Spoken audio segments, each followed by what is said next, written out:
kita, yang berfungsi untuk menerima rangsang, mengelola, kemudian memberikan tindakan. Nah, hari ini kita akan belajar mengenai sistem reproduksi. Oke. Jadi sebelum kita bahas mengenai bagaimana itu sistem reproduksi, ada beberapa pertanyaan dulu yang harus kita bisa jawab. Jadi ini ciri-ciri makhluk hidup. Nah, di antara ciri-ciri makhluk hidup itu ada ciri-cirinya bisa berkembang biak. Nah, berkembang biak itu artinya memperbanyak diri. Untuk apa itu hewan memperbanyak keturunan? Supaya tidak punah. Nah, supaya tidak punah, ya.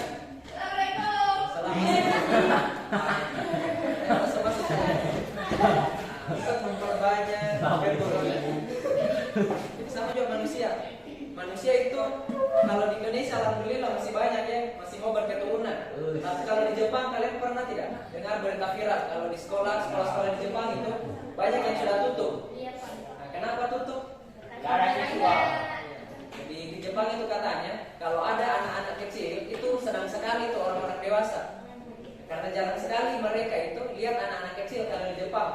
Karena mayoritas masyarakatnya di Jepang itu sudah tidak mau menikah. Karena menurut mereka punya anak itu ya jadi beban. Itu menurut mereka nih, tapi kalau di Indonesia kayaknya enggak deh. Banyak anak, banyak rezeki nih. Nah, supaya kita lebih terarah pembelajaran kita hari ini sudah ada 2 tujuan pembelajaran. Coba Arti bisa dibacakan kami dulu. Tujuan pembelajaran. 1. Peserta didik dapat mengidentifikasi struktur dan fungsi penyusun organ reproduksi laki-laki melalui gambar secara tepat. Oke, lagi. 2. Peserta didik dapat mengidentifikasi struktur dan fungsi penyusun organ reproduksi perempuan melalui gambar secara tepat. Terima kasih. Kita kasih tepuk tangan dulu. Oke, pada manusia sistem reproduksi pria dan wanita itu memiliki perbedaan. Jadi, jelas ini tidak perlu dipertanyakan lagi. Atau ada yang sama tidak nih? Pasti berbeda. Laki-laki dan perempuan pasti punya struktur yang berbeda. Nah, karena strukturnya berbeda, ya, maka harus dibedakan antara laki-laki dan perempuan. Itu harus ditekankan nih, karena saya lihat ini banyak di media sosial, ya, apalagi di barat sana, itu ada yang namanya LGBTQ, betul? Nah, apa itu yang kalian ketahui tentang LGBTQ? Ada gay apa? Nah, kalau kita di Makassar bilang gay, apalagi lesbian. Nah, ini sudah tidak jelas gendernya, mana laki-laki, mana perempuan. Seolah-olah dikabulkan ya, tidak ada lagi istilah laki-laki perempuan. Tapi ya, sebenarnya Allah menciptakan kita ini berbeda-beda, ada laki-laki dan perempuan. Dan strukturnya saja sudah beda, bentuknya saja sudah beda. Nah, itu sebagai kita bisa ambil pelajaran bahwa laki-laki dan perempuan itu memang berbeda ya, tidak boleh dicampurkan, tidak boleh disamakan laki-laki dan perempuan. Tapi meskipun struktur dan fungsinya itu berbeda-beda, tapi keduanya memiliki tujuan yang sama. Apa itu tujuannya yang sama? Memungkinkan terjadinya reproduksi dan kelangsungan. Sebelum membahas lebih lanjut mengenai bagaimana struktur dan fungsinya penyusun organ reproduksi laki-laki dan perempuan, Bapak akan tampilkan beberapa gambar yang berkaitan dengan tradisi-tradisi yang ada di daerah Tak. Apa yang kira-kira? Sunat. Sunat ya. Kalau kita bilangnya sunat biasanya nih. Kalau bahasanya biasa disebut kitanan. Nah, kalau di sunat itu apa yang dilakukan kira-kira? Apa yang terjadi? Dipotong. Apa yang dipotong? Ujungnya. Ujungnya Pak. Ini ada perumpamaan ya. Iya Pak. Kalau di sini rata-rata sudah ya barangkali nih. Iya Pak. Kalau di daerah itu biasanya sunat itu dirangkaikan dengan pesta ya biasanya. Iya Pak. Walaupun mungkin di beberapa daerah sudah tidak ada lagi pesta-pesta nih. Iya Pak. Itu sebagai bentuk kesyukuran sebenarnya. Karena kenapa? Karena sunat itu adalah proses di mana pemotongan bagian dari kelamin laki-laki ya, ujung kelamin laki-laki itu tujuannya untuk apa kira-kira dipotong?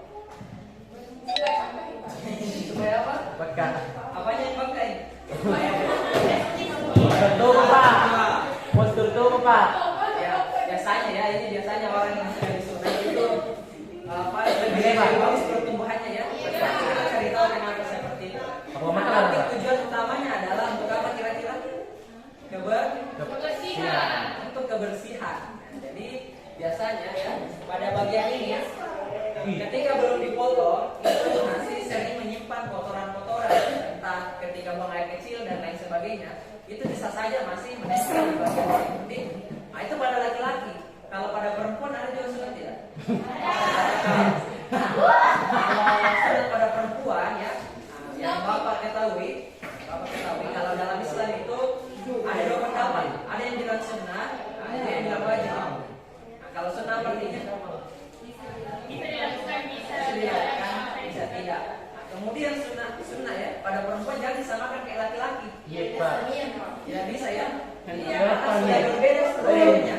Benar. Dari situ saja kita sudah tahu ternyata strukturnya itu berbeda dari laki-laki dan perempuan. Nah, sekarang ada juga fenomena yang terjadi di daerah tak. Gambar apa ini?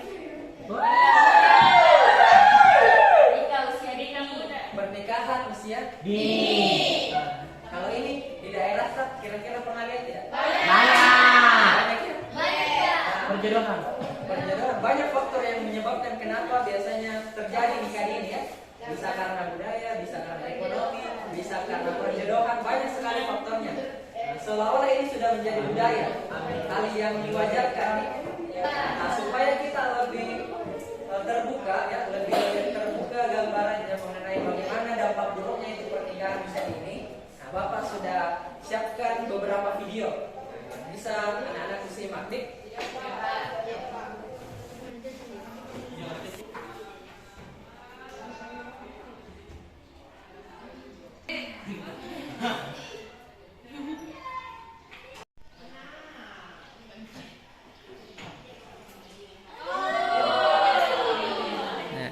Jangan menikah karena baper dan iri.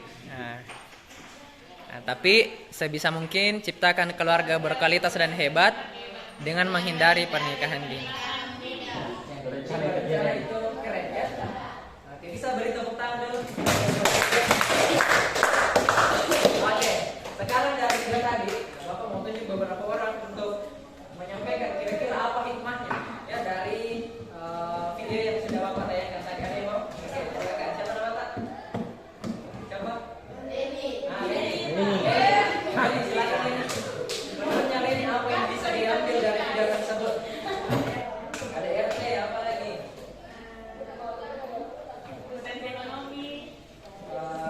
Ekonomi, psikologi, apa lagi?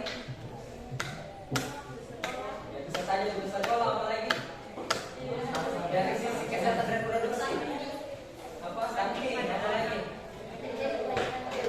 Prematur, apa lagi? Ya. Nah, dan masih banyak lagi ya. Nah, bukan hanya pada anak, tapi pada ibu juga. Ya. Jadi ibu dan anak itu akan terdampak sekali pada pernikahan usia dini ya. Untuk membahas ya bagaimana struktur dan fungsinya, kita akan bagi kelompok menjadi 5 kelompok. Sekarang silakan bergabung dengan kelompoknya masing-masing. Oke, sekarang perhatikan lagi ya. Di sini Bapak sudah siapkan LKPD. Nah, di dalam LKPD ini ada 2 jenis organ ya, organ reproduksi akan kita bahas. Nah, jadi 2 kelompok sebentar akan membahas ya, mencari tahu apa saja struktur dan fungsi pada organ reproduksi perempuan. Kemudian 3 kelompok akan membahas mengenai organ reproduksi pada laki-laki. Ya. Saya ini kelompok 1. Kelompok 2. Kelompok 3. Itu kan ada kolom nih. Kemudian ada angkanya. Kalian sisa tuliskan pada penunjukan nomor 1 apa nama strukturnya. Kemudian cari tahu apa fungsinya. Nah, untuk menjawab ini boleh menggunakan buku ya ataupun mencari di internet ya. Oke, sampai sini jelas? Jelas Pak.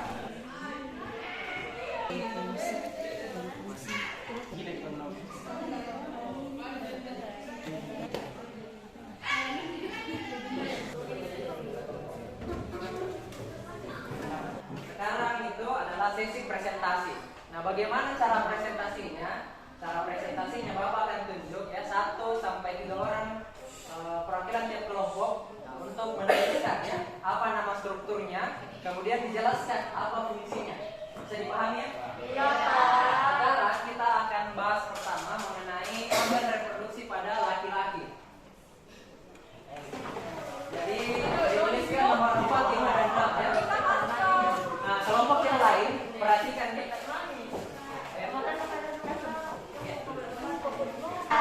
Sekarang silakan dijelaskan satu persatu. Apa itu skrotum fungsinya? Fungsi dari skrotum yaitu membungkus organ reproduksi yang ada di dalamnya. Apa yang dibungkus dalamnya? Oke. Ada yang berbeda? Oke, silakan. Membungkus organ reproduksi yang ada di dalamnya.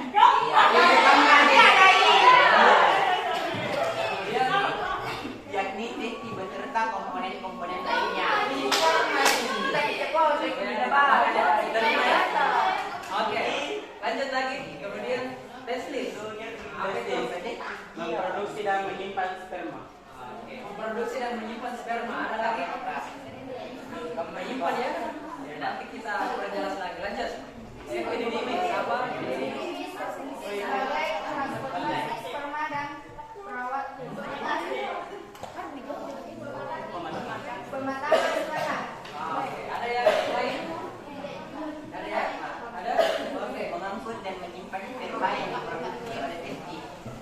Mengangkut dan menyimpan. Yuk, sudah ditambahkan ya? Kalau gitu kita beri tepuk tangan untuk kelompok 2. Sekarang kita nah, sekarang kelompok 3. Perwakilannya itu Bajar, Susiani, Bajar, Jangan, Nurhalifa.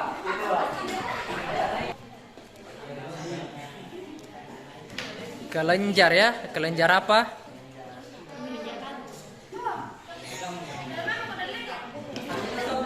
Kelompok 1 dan 2 sama?